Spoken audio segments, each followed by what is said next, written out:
Assalamualaikum warahmatullahi wabarakatuh. Halo guys, balik lagi sama aku Wahyudin. Pada kesempatan kali ini aku akan ngebahas lagi soal TPS, yaitu subtes pengetahuan kuantitatif. Pada kesempatan kali ini soal yang bakal kita bahas adalah soal yang berasal dari Bimbel Inten. Buat teman-teman yang mungkin udah dapatin soalnya duluan, terus diarahkan ke link pembahasan ini, berarti teman-teman udah punya soalnya. Tapi buat yang belum, teman-teman silakan lihat dulu di deskripsi, itu ada link buat download soalnya. Jadi silahkan di download dulu soalnya sebelum kita mulai. Nah, kalau udah dan semuanya udah siap, catatan udah siap, alat tulis udah siap, kita berdoa dulu ya. Semoga diberikan kemudahan dalam proses belajarnya, semoga diberikan kelancaran menuju ke jurusan dan PTN yang kita mau. Berdoa dipersilahkan.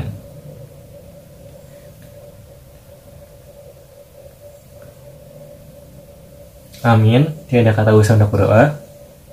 Oke, kita mulai bahas ya. Oh ya, ini bakal kebagi kayak biasa jadi dua video. Jadi ini aku di video pertama bakal bahas nomor 1 sampai 9 dulu karena totalnya ada 18 soal. Oke. Nomor 1. Itu ada segitiga ya, gambar segitiga. Yang ditanya adalah nilai A pada gambar di bawah ini. Aku gambarin dulu. Ini maaf nih kalau gambarnya jelek, mohon maaf.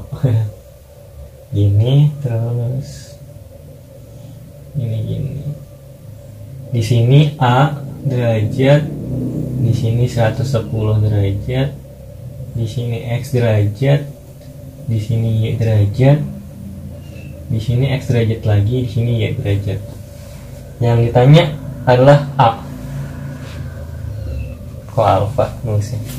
Bentar, aku soalnya kemarin.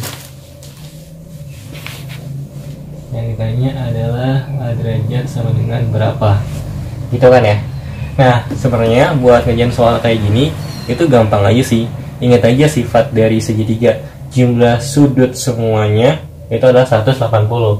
Pertama kita lihat segitiga yang kecil nih. Ada sudut 110, ada X, ada Y. Berarti kan 180 sama dengan 110 derajat ditambah X derajat ditambah Y derajat kan. Maka kita bakal dapat 180 derajat dikurangin 110 derajat sama dengan X derajat tambah Y derajat. 180 kurang 110 berapa? 70 derajat sama dengan X derajat tambah Y derajat. Tuh, itu pertama. Habis itu kita lihat segitiga yang besar. Segitiga yang besar berarti sudutnya apa aja?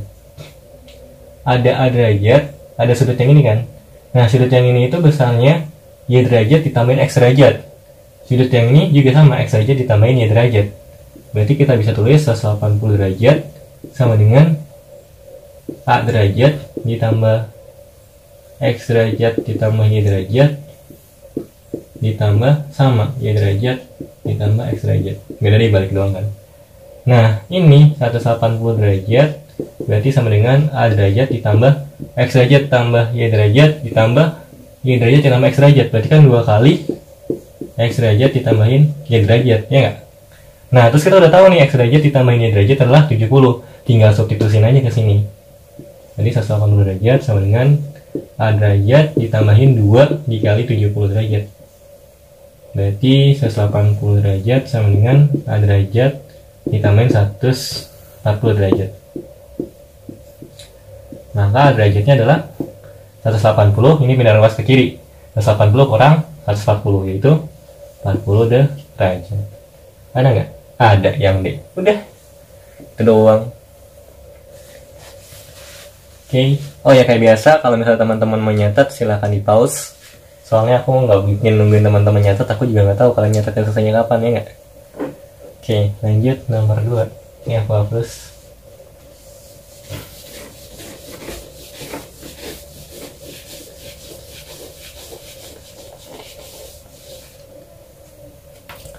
Nomor 2, luas daerah yang diarsir pada gambar di bawah ini. Oke, itu ada lingkaran ya. Jadi ada daerah yang diarsir. Gambarin dulu lingkarannya. Spidolnya habis anyway. Ya, anggap aja lingkaran sempurna ya. Ini lingkaran besar, terus ada lingkaran kecil di tengahnya. Terus ada diameternya gini ya. Di sini ada titik pusatnya. Terus jari-jarinya 6 sama 4. Di sini 6, sini 4. Terus yang di akhir yang bawah sini sama yang atas, ya. Nah, yang ditanya adalah luas daerah arsir sama dengan titik-titik pi, ya kan, dalam bentuk pi. Nah, buat kalian ngerjain soal yang kayak gini, pertama kalian lihat dulu yang di akhir areanya yang mana. Di sini kan yang di luar sama yang di dalam sini kan. Sebenarnya ini kalian bisa kerjain dengan cara hilang tuh. Nah, sebenarnya kalian bisa ngerjain soal ini dengan cara kalian nyari luas lingkaran yang kecil ini, terus dibagi 2, terus nyari yang luas lingkaran yang atas, yang gede, terus dibagi 2 yang gedenya, jadi dapat yang atas terus dikurangi luas lingkaran yang kecil ini kan, separuhnya. Tapi kan buang-buang waktu. Kalau kalian perhatiin, luas yang di atas ini sama yang di bawah sini itu sama. Jadi kalian bisa pindahin yang di akhir yang di bawah ini ke atas, karena sama aja kan. Ini kalian hapus. Nah, jadinya coba lihat luas setengah lingkaran kan sebenarnya. Ya udah, kalian tahu kan rumus lingkaran apa? Luas lingkaran adalah rumusnya PR kuadrat. Nah, berhubung kalian nyarinya setengah luas lingkaran, berarti setengah kali PR kuadrat. R-nya berapa coba? Sini ke sini 6, sini ke sini 4. Berarti dari tengah ke samping itu kan jari-jarinya ya. Berarti 6 tambah 4 10 ya. Setengah dikali pi dikali 10 kuadrat. Berarti setengah pi dikali 100. Coret 100 sama 2 nya. Berarti 50 pi jawabannya. Udah, itu doang. Oke, lanjut. Nomor 3 di bawahnya aja ya kayaknya muat. Pengurangan 8x per x kuadrat minus 9 oleh 4 per x plus 3 adalah. Oke, berarti kita punya 8x per x kuadrat minus 9 dikurang 4 per x plus 3. Ini kan. Nah, ini kan kalian punya x kuadrat minus 9 penyebutnya. Di sebelah sini x plus 3 kan. Kalian harus samain penyebutnya dulu dong kalau mau ngerjain pecahan. Samain penyebutnya, yaitu kalian samain sama-sama jadi yang sebelah kiri. Kenapa? Karena x kuadrat minus 9 itu sama aja dengan x plus 3 x minus 3. Nah, berarti kalau kita udah punya x plus 3 di sini, di sebelah sininya tinggal dikali x minus 3 aja, ya. Berarti 8x per x kuadrat minus 9 dikurang 4 dikali x minus 3. Lanjut sama dengan 8x, yang ini kali pelangi ke dalam minus 4 dikali x, minus 4x minus 4 dikali minus 3, minus kali minus jadinya positif, 4 kali 3 12 per x kuadrat minus 9. Nah, bisa ngapain? Yang masih bisa dikerjain 8x dikurang 4x, berarti kan 4x plus 12 nggak ada temennya, per x kuadrat minus 9. Udah ada belum jawabannya? Belum ada. Semuanya kan jawabannya di bawahnya itu x plus 3 atau x minus 3 kan. Berarti udah ketahuan tuh, udah ketebak bahwa ini bakal kita faktorin dan salah satunya bakal kita coret faktornya. Nah, ini yang atas lihat, ini 4x plus 12. Berarti sama-sama bisa dibagi 4 kan. 4-nya kita keluarin. 4x dibagi 4 berarti nyisa x. Tandanya tambah, di situ sama juga. 12 dibagi 4 3 kan. Nah, per bawahnya x kuadrat minus 9. Ingat, x kuadrat minus 9 adalah x plus 3 dikali sama x minus 3. Tulis x plus 3 dikali x minus 3. Coret x plus 3 nya yang sama. Berarti jawabannya adalah 4 per x minus 3. Ada nggak? Ada yang D. Ini D, yang atasnya D. Sip. Silahkan di pause dan dicatat. Aku mau hapus. Terus ya.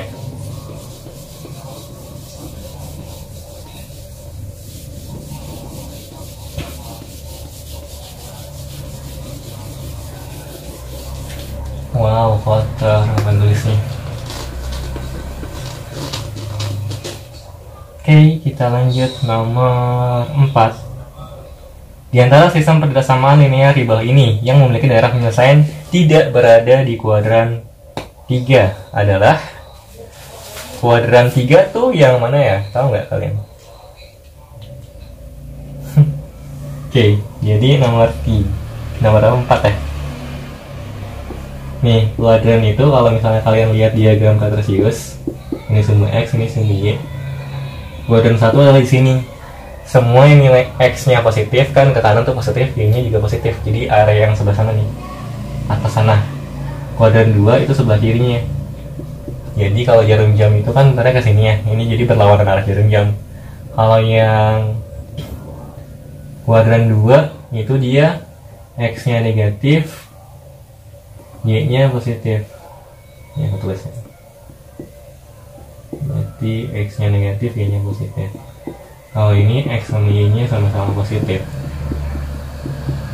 Terus kalau kuadran 3 itu dia berarti kan ada di sebelah bawah kiri sini kan. Berarti X-nya kan di kiri negatif. Terus Y-nya di bawah, Y-nya juga negatif gitu. Terus yang terakhir ada kuadran 4. Kuadran 4 ini yang di kanan bawah areanya. Berarti X-nya kan di sebelah kanan. Berarti X-nya positif kan kalau di kanan. Kan ini 0, 1, 2, 3, 4, 5 gitu kan. Terus kalau yang Y-nya karena di bawah berarti dia negatif. Ke bawah negatif kan Y, 0-nya kan di sini. Terus yang ditanya adalah penyelesaian tidak berada di bawah ini memiliki daerah penyelesaian tidak berada di kuadran 3. Ya udah, tinggal kalian lihat aja satu-satu persamaannya. Di situ kan semuanya ada 5x plus 2y, yang A, yang B 5x plus 2y. Terus yang C 5x minus 2y, yang D 5x minus 2y, yang E juga 5x minus 2y. Yang beda tuh sebelah kanannya ada 10, lebih kecil daripada 10, lebih besar daripada 10 gitu kan. Kurang dari sama dengan minus 10, terus lebih besar sama dengan minus 10, dan lebih besar sama dengan 10. Ya udah, kalian pertama berarti harus bikin garisnya dulu. Jadi seolah-olah kalian punya persamaan biasa. Misalnya aku ngambil yang A, itu kan 5x plus 2y kurang dari sama dengan 0. Kalian anggap aja ini 5x plus 2y sama dengan 10 dulu kan. Ini kan tadinya 5x plus 2y kurang dari sama dengan 10 kan. Jadi sama dengan 2. Supaya kalian bisa gambar garisnya. Ini X, ini Y. Masih ingat nggak gimana cara gambar garisnya? Cara gambar garisnya ini, kalau misalnya kalian punya 5x plus 2y sama 10, buat gambar garisnya itu kalian cari titik potong untuk masing-masing sumbu. Pertama, kalau untuk di titik potong sumbu Y itu misalnya sumbu Y bukan misalnya, itu berarti ketika di sumbu Y, ini titik potong sumbu Y kan di sini ya. Berarti ketika X sama dengan 0 ya. X sama dengan 0, kalian masukin itu apa samanya? Jadinya 5 dikali 0 ditambah 2Y sama dengan 10. Berarti Y sama dengan 5, ya kan, 10 bagi 2. Berarti titiknya 0,5. Ini 0, X-nya, Y-nya 5 ke atas. Di sinilah ya kira-kira. Terus kita nyari titik potong sumbu X, yaitu ketika Y-nya sama dengan 0. Masukin 5x ditambah 2 kali 0 sama dengan 10. Berarti 5x-nya sama dengan 10. X-nya berarti sama dengan 10 bagi 5, 2 ya. Berarti titiknya 2,0. Masukin di sini 2,0. Berarti garisnya kayak gini kan. Nah, terus kita tinggal cari areanya. Ya, di sini kan kurang dari 10. Kalau kurang dari 10, kalian caranya gimana? Kalian caranya masukin salah satu titik yang mewakili daerah yang dipisahkan oleh garisnya. Kan ada daerah yang di atasnya, ada daerah yang di bawahnya kan. Misalnya aku mau ngetes area yang di bawahnya. Aku ambil titik 0,0 aja deh, biar gampang. Kalian masukin X, Y 0,0. Berarti 5 dikali 0 ditambah 2 kali 0. Berarti hasilnya 0 ya. 0 ini benar nggak kurang dari 10? Benar kan? 0 kurang dari 10. Berarti area yang bawah ini itu adalah area yang mewakili pertidaksamaan yang ini. Karena kurang dari 10 hasilnya. Nah, berarti Yang A itu salah kan? Karena yang A itu dia areanya ke bawah sini. Yang dengan kata lain, dia punya daerah penyelesaian yang di kuadran 3 juga. Nah, sekarang kita lihat yang B. Kalau yang B kan kebalikannya. Dia 5x ditambah 2y lebih besar sama dengan 10. Gitu. Berarti ketika kita masukin 0,0, itu kan nggak memenuhi kan? Masa 0 lebih besar sama dengan 10? Berarti nggak memenuhi dong. Berarti dia adalah areanya yang di sebelah sananya, berlawanannya. Contoh, misalnya kita masukin berapa ya? 10,10 misalnya. Berarti kan X 10, Y 10 ya. Kan ini titiknya kira-kira di sini lah ya. Berarti 5 kali 10 ditambah 2 kali 10. Berarti 50 ditambah 70. Tambah 20 berarti 70 kan. 70 lebih besar daripada 10 kan, benar. Nah, berarti ketidaksamaan yang di opsi B itu areanya di atas ini. Makin ke atas dia areanya, dia nggak akan pernah ke bawah. Berarti dia nggak punya daerah penyelesaian yang di kuadran 3. Maka jawaban buat nomor 4 adalah yang B. Tahu. Terus lanjut. Ini apa sih?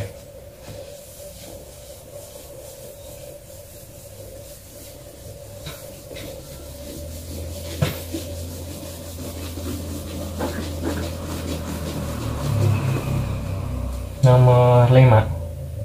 Jika diketahui A bintang B pagar C atau hashtag C sama dengan A plus B per B minus C.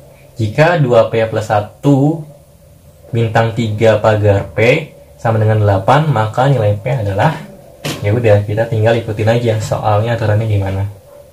Di sini kan dikasih tahu. Nomor 5.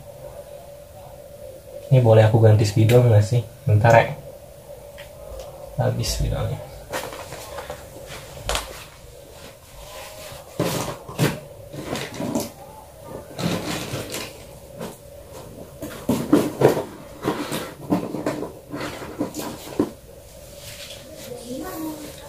Kalau spidolnya nggak nyata kan kalian yang kasihan, nggak kelihatan. Oke. Nah, mantap. Nomor 5. A bintang B hashtag C atau pagar C sama dengan A ditambah B per B minus C. Gini kan ya? Terus yang ditanya adalah 2P plus 1 dibintangin 3 dipagarin P sama dengan 8. Yang ditanya P-nya berapa ini. Nah, ya udah, kita ikutin aja bahwa di soal ini tuh ada aturan dimana ketika A bintang dikali A bintang B terus pagar C sama dengan A plus B per B minus C. Yang perlu kita perhatiin adalah letaknya. Lihat, di sini A dibintangin B, A-nya di sini, terus B-nya di sini kan, terus hashtag atau pagar C, B-nya taruh sini, terus minus C. Ya udah, sekarang kita lihat yang jadi A di soal yang bawah gimana? 2P plus 1 kan? Maka kita taruh A-nya juga di tempat yang A di atas. Berarti 2P plus 1 kayak gini. Terus B-nya mana sekarang? B di sini adalah 3, ya nggak? 3 taruhnya di atas, plus 3 per 3. Ini. Kan ada B juga di bawah kan? Dikurangin sama C. C ini kan pagar C ya? Berarti di sini adalah P. Berarti dikurangin sama P. Sama dengan 8. Ya udah, yang disitu ngapain? Tinggal kerjain biasa aja. Berarti ini nggak salah. Berarti 2P plus 1 tambah 3 sama dengan 2P plus 4, ya nggak? Sama dengan 8. Ini pindah ruas ke kanan. Jadi 3 minus P, dikurangin ya. Berarti 2P plus 4 sama dengan 8 kali 3 kali pelangi 24. 8 kali minus P, minus 8 P. Itu kalau habis itu tinggal pindah ruas saja. Yang P kumpulin sama yang P, yang nggak punya P kumpulin yang sama nggak punya P. 2P kumpulin sama minus 8P jadinya positif di sini. 24 plus 4P pindah ruas ke kanan jadi minus 4. Kok P aku bilangnya, sorry. 24 terus ini kita punya plus 4, plus 4nya pindah ruasin ke kanan jadi minus 4. 2P tambah 8P jadinya 10P. 24 kurang 4 ini 20. Maka P 20 bagi 10. 2 hasilnya. Ada. 2. Ada yang D. Sip. Nomor 11. Nah, nomor 11, himpunan titik di bawah ini bukan merupakan grafik fungsi kuadrat. Adalah, ini soal gampang banget sebenarnya. Ingat aja, kalau misalnya grafik fungsi kuadrat coba gambarnya gimana? Kayak parabola gini kan, ya nggak? Nah, kalau kita narik garis lurus ke kanan, kita bakal nemuin 2 titik potong kan, yang artinya kita punya 2 nilai X yang berbeda. Misalnya di sini X1, ini X2, itu menghasilkan nilai Y yang sama. Artinya apa? Kalau misalnya kita nemuin bahwa yang sebelah kiri di soal itu kan ada 1, 0, yang nomor 1 ya, 1, 0, 2, 3, 3, 0, 4, minus 1, 5,0, 6,3. Yang sebelah kiri tuh si 1, 2, 3, 4, terus 5, 6. Kalau yang kiri itu punya hasil yang sama di sebelah kanan gitu kan, itu berarti dia fungsi kuadrat kayak gitu.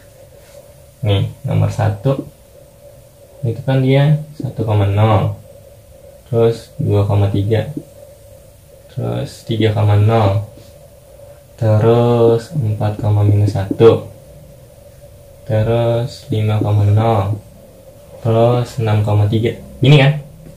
Ya nggak di soalnya. Nah, tinggal lihat aja. Nih, cari angka di sebelah kanan. Ini 0, 3, 0, minus 1, 0, 3. Kalau misalnya ada yang berulang, berarti dia menghasilkan Y yang sama di X yang berbeda. Itu berarti dia fungsi kuadrat. Berarti nomor 1 di sini kan ditanya nomor 11 adalah himpunan di bawah ini bukan merupakan fungsi kuadrat. Berarti yang 1 ini dia fungsi kuadrat, ya enggak? FK aku tulisnya. Berarti jawabannya bukan yang 1. Sekarang nomor 2 itu 11, 22, 33, 44, 55, 66 ya. Lihat sekarang yang sebelah kanannya ada yang sama nggak? 1, 2, 3, 4, 5, 6. Nggak ada kan? Berarti dia bukan fungsi kuadrat. FK ini aku silang, bukan.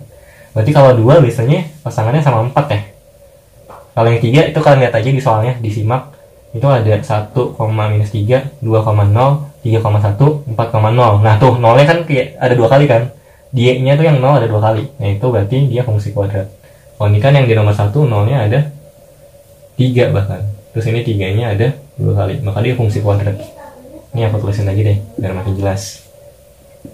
1 minus 3, 2,0, 3,1, 4,0, 5,-3 sama 6,-8. Nih nolnya 2 kali, berarti dia fungsi kuadrat. Terus minus 3 nya juga 2 kali. Pokoknya kalau misalnya yang sebelah kanan si Y nya itu ada yang 2 kali, berarti dia fungsi kuadrat. Terus yang nomor 4 itu kan yang Y nya yang sebelah kanannya, lihat itu ada 2, 8, minus 1, 5, 0, minus 2. Gak ada yang berulang kan, berarti dia bukan fungsi kuadrat yang nomor 4. Berarti jawabannya yang 2 dan 4. 2 dan 4. Mana nih, nggak ada keterangannya 2 dan 4 apa? 1, 2, 3 itu A, terus 1, 3 itu B, 2 dan 4 itu C ya, berarti jawabannya C nomor 6. Nomor 6. Wait. Tadi itu nomor 5, guys, sorry. Wait. 1, 2, 3, 4. Ini 5. Aku bahas nomor 11. Gak apa ya, lompat. Ini nomor 11. Kebahas nomor 11. Aku tadi nge-scroll ke halaman setelahnya. Ini bukan nomor 6. Sorry. Nomor 6 itu yang ada diagram Venn. Ini aku hapus ya. Ini harusnya masuk ke video berikutnya. Cuman gak apa, nanti aku ulang lagi di video berikutnya. Kalau misalnya salah di kelas online gini mah susah lah ya. Gak ada yang benerin, gak ada yang kak itu bukan nomor 11 kan, nomor 6 bukan yang ini, gak ada gitu ya. Oke, gak apa lah. Oke, nomor 11 yang ini kalian udah bisa.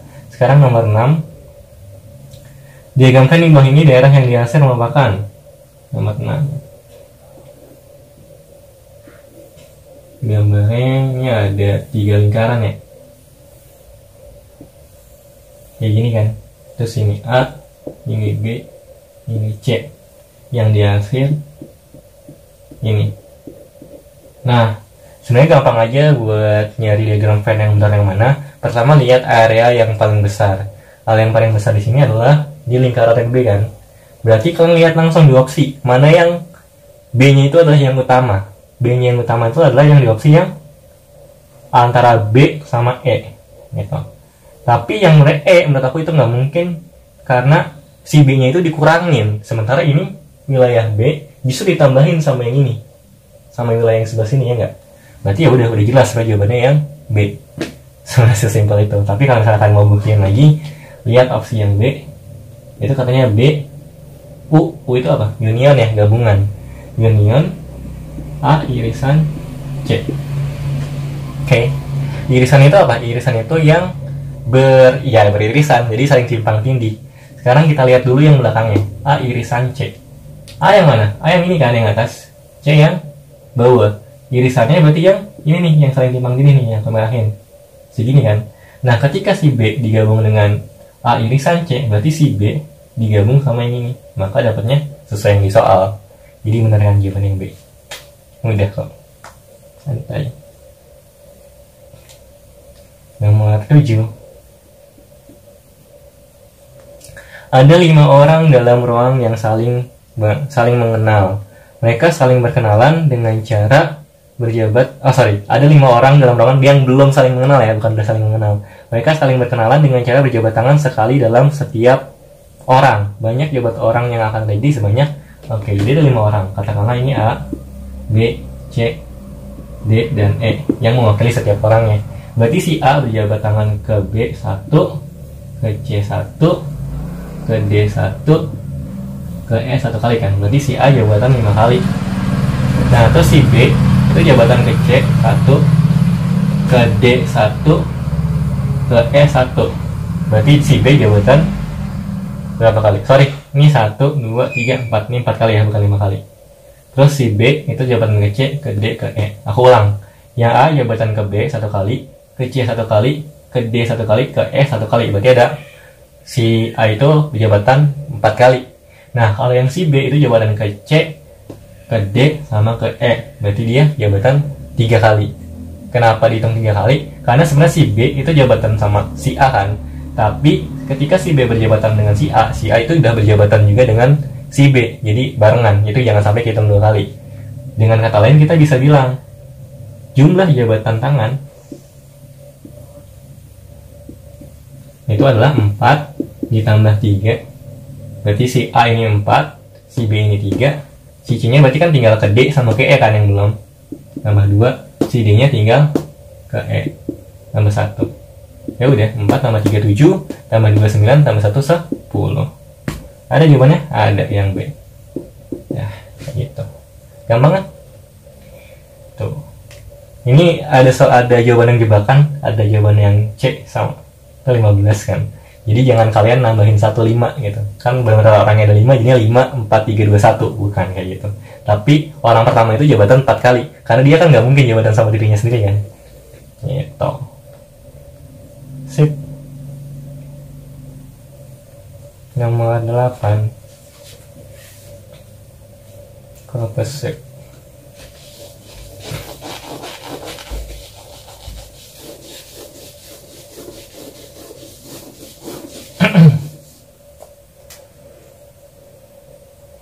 Harga 1 meter kain sutra adalah 4/5 kali harga 1 meter kain batik. Jika Sandra membeli 3 meter kain sutra dan 5 meter kain batik seharga 700.000, maka selisih harga per meter kedua kain tersebut adalah, wah baterai aku mau habis. Bentar ya, iklan. Nanti mati aku nggak bisa lihat soalnya.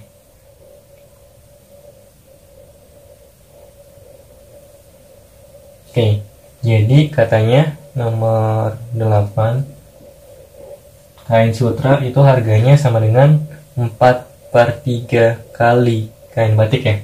Berarti S ini sutra, 4/3, B itu batik. Terus si Sandra itu dia beli 3 sutra, 3 meter kain sutra sama 5 meter kain batik. Berarti 3S tambah 5 batik sama dengan 700.000. Yang ditanya adalah selisih harga per meter kedua kain.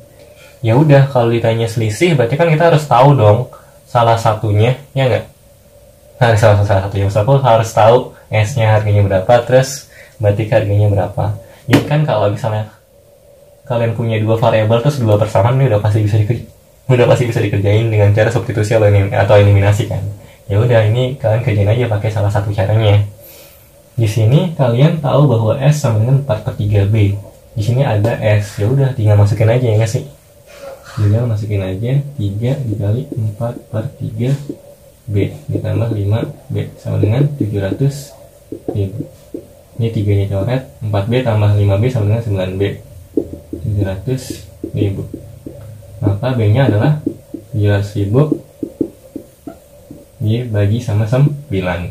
Nah ini kan bilangannya jelek kayak 700.000 bagi 9. Ya udah, biarin aja kayak gitu. Tinggal kita nyari yang S nya.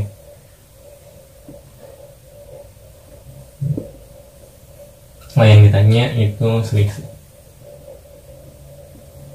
Terus buat nyari yang S nya tinggal masukin ke sini B nya. S sama dengan 4/3 dari B. S sama dengan 4/3 700.000 bagi 9. Berarti berapa tuh? 700.000 bagi 3 kali 9 27. Terus ini 4 ya, 4 dikali 700.000. Ya udah, tinggal selisihnya kan ditanya. Berarti selisih yang besar dikurangin yang kecil. Yang besar yang mana kira-kira? 4/3 sama 4/27 sama 1/9 itu gedein mana ya? 4/6. Gedean yang 4/27 ya. Berarti 4 dikali 700.000 per 27 dikurangin sama 700.000 per 9. Jawabannya bagus nggak sih angkanya? Wah, jawabannya bagus nih, berarti tanda-tanda ngaco nih soalnya. Udah, tinggal kalian kurangin aja. Di sini 4 dikali 700.000 per 27. Yang ini kan berarti kalian harus samain penyebutnya jadi 27 juga kan. Berarti dikali 3. 3 dikali 700.000 per 27. 4 kali 700.000 dikurangin 3 kali 700.000. Berarti kan 1 kali 700.000 ya nggak sih? 700.000. Ya kalau mau kalian juga silahkan sih. Ini berarti 2,8. Ini 2,1 juta. Berarti jawabannya 2,8 dikurangin 2,1. Ya 700.000 juga. Dibagi sama 27. Coba. Kayaknya sih nggak bulat. Kok malas gitu mau dikalkulasi ya? Fixing nggak bulat. Di sini berarti 100.000 dibagi 23. Sekarang nggak bulat, 25.925 25.000. Berarti ya yang mendekati D lah kira-kira. Sekitar D. Paling kalau misalnya emang harus dijawab ya D. Tapi kalau misalnya nggak harus dijawab ya udah nggak usah dijawab, nggak apa-apa. Nggak ada yang salah kan? Sutra sama dengan 4/3 batik. Oh sorry, 4/5 guys. Nah lo ulang. 4/5 ya. Yap. Salah. Sutra sama dengan 4/5 batik. Berarti di sini 3 dikali 4/5. Sutra ditambahin 5 batik. 700.000. Berarti 12/5 sutra sama tambah 5 batik. Soalnya jadi batik ya. Ini batik. 5 batik sama dengan 700.000. Terus ini kita samain penyebutnya. Jadinya sama-sama 5 kan. Berarti 5 di sini 12 tetap 12B, di sini jadi 25B sama dengan 700.000. Habis itu kita jumlahin yang bisa dijumlahin. 12B tambah 25B jadi 37B. Yang 75 yang 700.000 nya jadi dikaliin sama 5, pindah luas 5 nya, jadinya 3.500.000. Kalau udah B nya berarti 3.500.000 dibagi sama 37. Wah, tetap jelek kan, ya udahlah ya. Terus ini adalah harga batiknya, harga sutranya berarti 4/5 dikali 3.500 per 37. Ini coret 7, berarti 2,8 juta per 37. Terus kalau udah tinggal dikurangin kan, nilainya selisih berarti yang gede dikurangin yang kecil. Ini ya yang gedenya 3,5 juta per 37 dikurangin 28 juta, sorry kelebihan 2,8 juta per 37, berarti 3,8 dikurang 2,8, 700.000. Wah, balik lagi 100.000 per 37, tapi tetap jelek angkanya. Udah salah, udah ngulang, masih aja jelek. Ya saya doang. 100.000 dibagi 37, 18.900 sekian. 18.918, tetap gak ada jawabannya. Ya, udah ngulang masih gak jawabannya. Tapi ini udah bener kok, insyaallah. Soalnya aku udah ngecek tadi soalnya. Gue kira tadi gak ada jawabannya gara-gara aku salah input angka kan. Pas aku udah beneran angkanya, tetap aja gak ada jawabannya. Oke, gak apa. Nomor 19.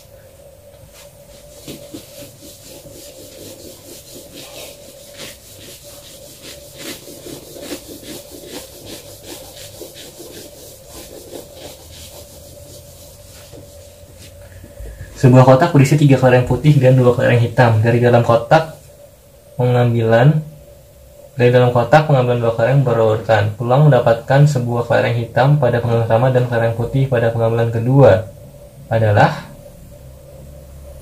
jadi kita punya sebuah kotak isinya 3 kelereng putih dan 2 kelereng hitam. Berarti total ada 5. Dari dalam kotak pengambilan 2 kelereng berurutan, pulang mendapatkan sebuah kelereng hitam pada pengambilan pertama dan kelereng putih pada pengambilan kedua. Ini kan nggak dikasih tahu ya sebenarnya habis kita ngambil itu dibalikin atau enggak. Kalau misalnya nggak dikasih tahu dibalikin atau enggak, asumsikan aja misalnya kita nggak balikin gitu. Ketika kita nggak balikin berarti kan di awalnya ada 5 kelereng, yaitu 3 putih ya sama 2 hitam. Yang ditanya adalah peluang kejadian pertama hitam, kedua putih. Berarti hitam, putih, dan putih gitu kan. Nah, yang hitam ada 2. Ingat peluang ya. Kejadian ambil hitam berarti kan 2 ya. Terus peluangnya dari 5 kelereng. Dan, nah kalau dan ini dikali apa ditambah? Ingat nggak? Ayo. Nah kalau dan itu dia dikali. Kalau atau berarti ditambah kalau nggak salah. Berarti yang putihnya itu ada 3. Peluangnya per. Nah karena kita yang awalnya 5 kelereng udah kita ambil 1, berarti di dalam bisa 4 kan? Berarti 3 per 4. Nah udah tinggal kaliin aja. Ini coret 2. Berarti jawabannya 3 per 10 yang 4. Berarti apa tuh kalau 4 saja? Kalau yang A itu kan 1, 2, 3. Kalau yang B 1, 3. Kalau yang C 2, 4. Terus kalau yang D 4 saja ya. Yang E benar semua, berarti ini D. Udah kelar 1 sampai 9. Nanti kita lanjut lagi di video berikutnya buat bahas nomor 10 sampai 18. Assalamualaikum warahmatullahi wabarakatuh. Dadah.